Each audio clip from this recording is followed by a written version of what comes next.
ఏవి రద్దయినాయో ఒకరోజు ఈ సభ ద్వారా రాష్ట్ర ప్రజానీకానికి తెలియజెప్పే ప్రయత్నం చేసి ఆ లిస్టును మొత్తం కూడా ప్రజల ముందు పెట్టమంటాం అధ్యక్ష.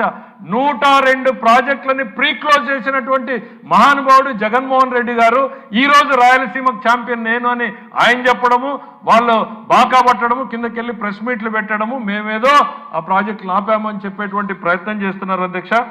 ఈ ఒకటే అధ్యక్ష, దుష్ప్రచారమే వాళ్ళ అజెండా. ఆ రోజు నుంచి ఈ రోజు వరకు వాళ్ళు క్షమాపణ చెప్పాల్సింది పోయి తిరిగి మనల్ని క్షమాపణ చెప్పేటువంటిది అడుగుతూ ఉన్నటువంటిది పరిస్థితి అధ్యక్ష.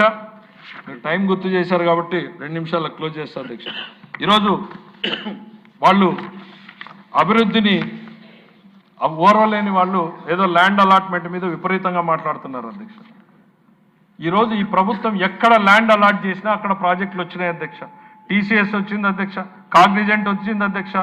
మీరు ఈరోజు ఇక్కడ భూములు ఇచ్చాము అధ్యక్ష. పెనుగొండలో భూములు ఇస్తే ఏమొచ్చింది అధ్యక్ష? కియా కళ్ళ ముందు కనపడుతుంది అధ్యక్ష. గన్నవరంలో భూములు ఇస్తే హెచ్సిఎల్ వచ్చింది అధ్యక్ష. అశోక్ లేలాండ్ కనపడింది, హీరో వచ్చింది, టీసీఎస్ వచ్చింది. ఇవాళ భూములు ఇస్తే గూగుల్ వచ్చింది అధ్యక్ష. మరి మీ చరిత్ర చూస్తే అధ్యక్ష, లేపాక్షి నాలెడ్జ్ హబ్ 8,000 ఎకరాలు, 8,000 ఎకరాల్లో ఒక్క ఎంఎస్ఎంఈ ప్రాజెక్టు కూడా రాకపోవడగా ఆ భూముల్ని తాకట్టు పెట్టి వేల కోట్ల రూపాయలు తీసుకెళ్లారు. ఈరోజు అవి కోర్టుల్లో పడిపోయాయి. మరోవైపు వ్యాన్పిక్ మరో 13,000 కోట్లు, 18,000 ఎకరాల్లో వ్యాన్పిక్, బ్రాహ్మణి స్టీల్స్ పేరుతో 10,000. ఎక్కడైనా ఒక్క ప్రాజెక్టు మీ హయాంలో వచ్చిందా? ఇవన్నీ మర్చిపోయి ఈరోజు భూముల్ని ప్రోత్సహించే పాలసీ పెట్టి నువ్వు రా నీకు ఇస్తారు, నువ్వు 1000 మందికి ఉద్యోగాలు ఇస్తామంటే నీకు ఇస్తారు. మీరు మర్చిపోయి ఈ రకంగా బురద జల్లేటువంటి ప్రయత్నాన్ని మంచిది కాదు అనేటువంటి చెప్తూ ఒక్క విషయాన్ని గుర్తు చేయాలనుకుంటున్నా అధ్యక్ష.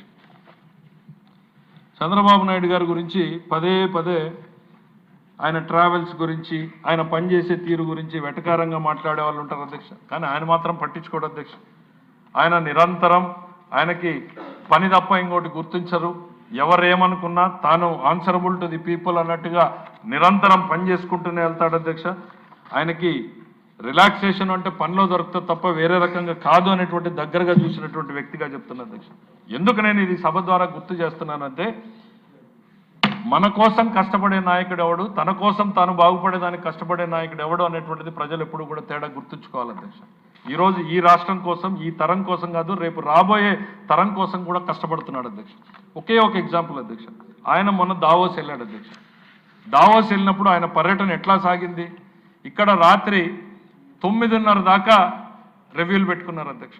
ఆ రోజు మాకు ఎన్టీఆర్ గారి ప్రోగ్రాం ఉండి అవన్నీ అటెండ్ చేసి రాత్రి 9:30 దాకా ఇక్కడ పెట్టుకుని నైట్ 1:30కి హైదరాబాద్ వెళ్ళి, హైదరాబాద్ నుంచి 9 గంటలు ప్రయాణం చేసి వెళ్ళిన తర్వాత మళ్ళీ తిరిగి వచ్చాక అధ్యక్ష, తిరిగి 9:30కి ఆయన 8:30కి రావాల్సిన ఫ్లైట్ ఆయన హైదరాబాద్లో 9:30కి దిగింది.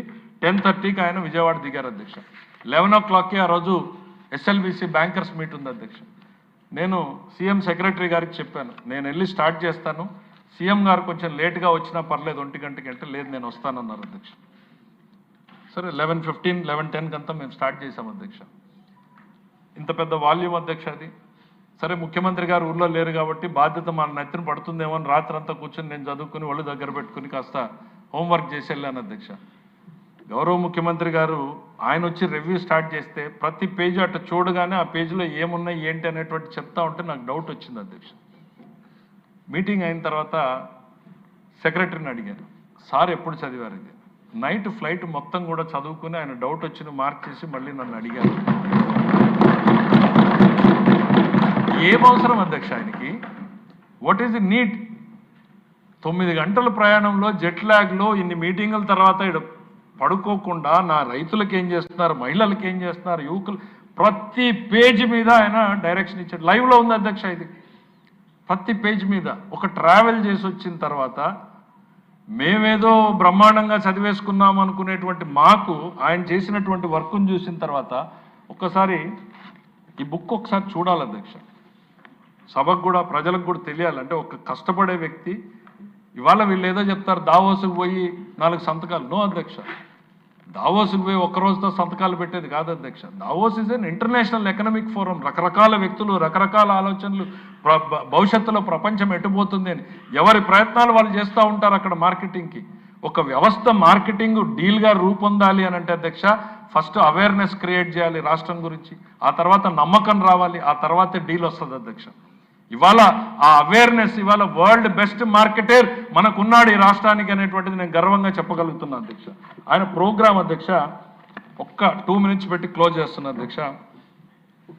వెళ్ళిన దగ్గర నుంచి చివరి నిమిషం వరకు కూడా అధ్యక్ష, morning 6 to 7 HCM briefing, 7 to 7:30 travel to that place, 7:30 to 8:45 India gate సెంటర్లో ప్రోగ్రాము చాలా డీటెయిల్డ్గా, 8:45 to 9 travel to next centre, 9 to 9:10 government of ఇండియాది వాళ్ళ లాంజ్లో ఇనాగ్రేషన్లో ఆయన స్పీచ్ది, 10 to 10:30 next launch, IBM 10:30 to 11 IBMకి సంబంధించిన వ్యక్తులు కలవడం, 11 to 11:15 Thomas Kurian CEO Google క్లౌడ్కి సంబంధించి, 11:30 to 12 ఫిలిప్ మోరిస్ ఇంటర్నేషనల్. ఇట్లా అధ్యక్ష ప్యాక్డ్ అధ్యక్ష.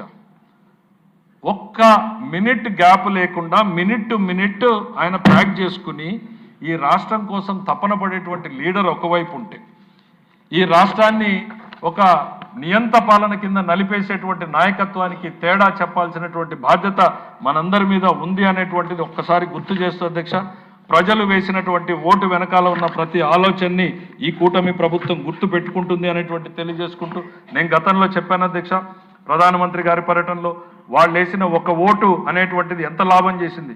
ఒక ఓటుతో అమరావతికి 12,000 కోట్లు వచ్చినాయి, ఒక ఓటుతో పోలవరానికి 15,000 కోట్లు వచ్చింది, ఒక ఓటుతో విశాఖపట్నం స్టీల్ ప్లాంట్ పునరుద్ధరించబడి 11,000 కోట్లు వచ్చింది, ఒక ఓటుతో విశాఖ గూగుల్ సెంటర్, ఒక ఓటుతో విశాఖ రైల్వే జోన్, ఒక ఓటుతో పూర్వోదయ స్కీమ్, ఒక ఓటుతో రాయలసీమ హార్టికల్చర్ హబ్, ఒక ఓటుతో అమరావతి క్వాంటమ్ వ్యాలీ, ఒక ఓటుతో విద్యుత్ ఛార్జీల తగ్గింపు, ఒక ఓటుతో 1,000 కోట్ల 70,000 కోట్ల నేషనల్ హైవేలు, ఒక ఓటుతో 70,000 కోట్ల రైల్వే లైన్లు, ఒక ఓటుతో ఆర్సిలర్ మెటల్, ఒక ఓటుతో TCS కాగ్నిజెంట్. ఇట్లా చెప్పుకుంటూ వెళ్తే అధ్యక్ష పేజీలకు పేజీలు.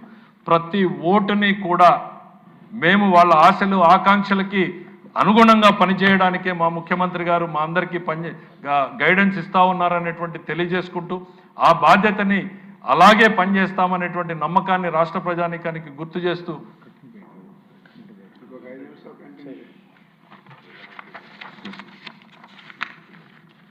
ఇది కేవలం ఒక ఓటుతో 3 రోజుల్లో విశాఖపట్నంలో జరిగినటువంటి పార్ట్నర్షిప్ సమ్మిట్ అధ్యక్ష, 13 లక్షల కోట్ల పెట్టుబడుల అధ్యక్ష, 610 MOUలు అధ్యక్ష, ఒక ఓటుతో ఆడబిడ్డలకు భద్రత అధ్యక్ష, ఒక ఓటుతో రాయలసీమకు హంద్రీనీవా కాలువల ద్వారా కృష్ణా జలాల అధ్యక్ష, ఇవాళ ఒక ఓటుతో మనం ఉన్నటువంటి అమరావతికి చట్టబద్ధ అధ్యక్ష, ఒక ఓటుతో రాజముద్రతో పట్టాదారు పాస్బుక్ ల్యాండ్ టైటిలింగ్ యాక్ట్ రద్దు అధ్యక్ష, ఒక ఓటుతో టీచర్ రిక్రూట్మెంట్, ఒక ఓటుతో పోలీస్ కానిస్టేబుల్ల నియామకం అధ్యక్ష, ఒక ఓటుతో లక్షల మందికి సంక్షేమం, ఒక ఓటుతో 20 లక్షల మందికి ఉద్యోగాల కల్పనకు రోడ్ మ్యాప్, ఒక ఓటుతో పోర్ట్లు ఎయిర్పోర్ట్లు, ప్రతి ఓటుకి ఇంటింటికి తాగునీటి కోసం మా ప్రయత్నం మొదలైంది, గుంతలు లేని రోడ్లు. ఇలా ఏ రకంగా చూసినా కూడా అధ్యక్ష ప్రజల కోసం నిరంతరం తప్పించేటువంటి వ్యక్తి, తనకు పని తప్ప మరొక ఆలోచన లేనటువంటి విధంగా పనిచేసేటువంటి వ్యక్తి ఒకవైపు రాష్ట్రానికి మన కళ్ళ ముందు కనపడుతూ మనల్నే కాదు మన భవిష్యత్ తరాల్ని కూడా తీర్చిదిద్దాలి అనేటువంటి తపన. 90వ దశకంలో ఆయన తెచ్చిన ఇన్ఫర్మేషన్ టెక్నాలజీ ఏ రకంగా అయితే మార్పుల్ని తీసుకొచ్చిందో, రేపు రాబోయేటువంటి దాంట్లో క్వాంటమ్ కానీ AI కానీ ఏ రకమైనటువంటి అవకాశాలున్నా మన పిల్లలు ముందుండాలి అనే దాంట్లో తయారు చేయడం కోసం అహర్నిశలు శ్రమిస్తున్నటువంటి చంద్రబాబు గారి నాయకత్వంలో గైడెన్స్లో పనిచేయడానికి మేము గర్వపడుతున్నాం.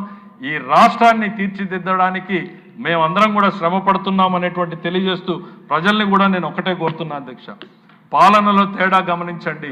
వైసీపీ నెవర్ అగైన్, కూటమి వన్స్ అగైన్ అనేటువంటిది మనం అందరం కూడా గుర్తుపెట్టుకోవాలని తెలియజేసుకుంటూ సెలవు తీసుకుంటాను. ముఖ్యమంత్రి గారు ఏం మాట్లాడతారు?